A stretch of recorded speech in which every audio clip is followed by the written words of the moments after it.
The study of government requires precision. We do not deal in assumptions, we deal in strict legal realities. Our target today sits right at the start of the syllabus. Uche, welcome. Today, we examine section I-2A. The board wants to see if you can identify the fundamental concepts in governance and explain the relationship of the state to government. Shall we begin? Yes, Justice Amina, I have my notes ready. This section provides the specific definitions you will need for the questions that follow.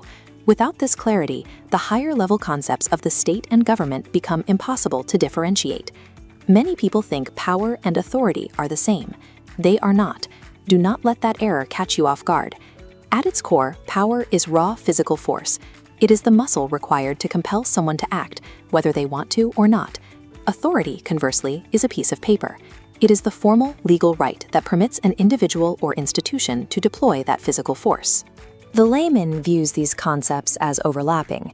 In political science, we must draw a firm line. Why do citizens mix them up? Because they usually arrive together. You rarely see authority without power. But on an exam, the examiner will isolate them. Confusing the physical act of coercion with the legal right to act guarantees a lost mark. Let us step away from the abstract definitions for a moment. Consider a simple illustration. Consider a ship at sea. The captain standing at the helm, physically turning the heavy wooden wheel, is demonstrating power. He controls the movement of the vessel. But he only holds that wheel because the ship's owner signed a contract granting him the job. That contract is his authority. I see. Holding the wheel requires muscle, but having the right to hold the wheel comes entirely from the owner's permission, two completely different mechanisms. Exactly. And a quick note for the viewer. If this still feels difficult, do not worry. Finish this video, then use our interactive audio to talk with me one-on-one. Just as the captain relies on the owner's permission, a state government relies on a strict four-step chain of permissions to function. Let us trace them. Step 1 in our chain of state control is power. When armed police stop traffic in Abuja, you are looking at raw physical power. They possess weapons, but without legal backing, it's simply armed coercion. To elevate coercion into lawful governance, we need step 2, authority. This legal backing is generated in the legislature. The National Assembly drafts the laws. Its paperwork transforms street-level force into legitimate state action. Power is the physical capacity to control the streets. Authority is the invisible legal text drafted in the assembly that justifies it. We move to step 3. Why do citizens stop at a red light even when police are absent? That requires legitimacy. Legitimacy is the public's willing acceptance of the government. Citizens obey because they recognize the state's authority as valid. If a government loses legitimacy, citizens stop obeying voluntarily. To maintain control, the state must rely entirely on exhausting, constant physical power. Correct.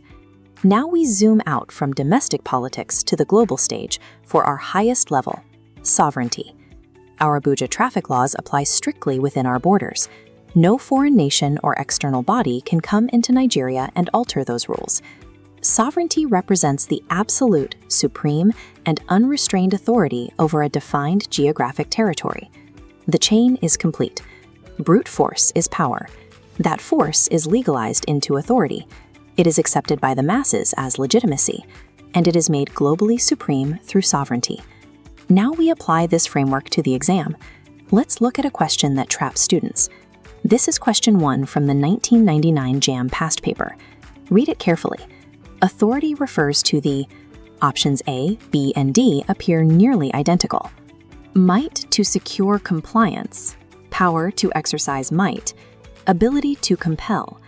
They all sound like making someone do something. A clever observation. Might and ability to compel describe physical force.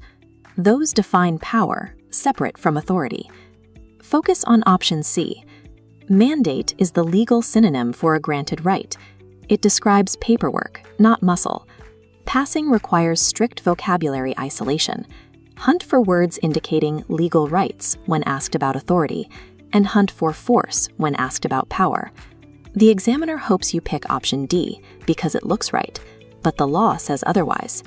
Splendid work, Uche. You are becoming a fine scholar. Thank you, Justice Amina. I'll see you in the next session.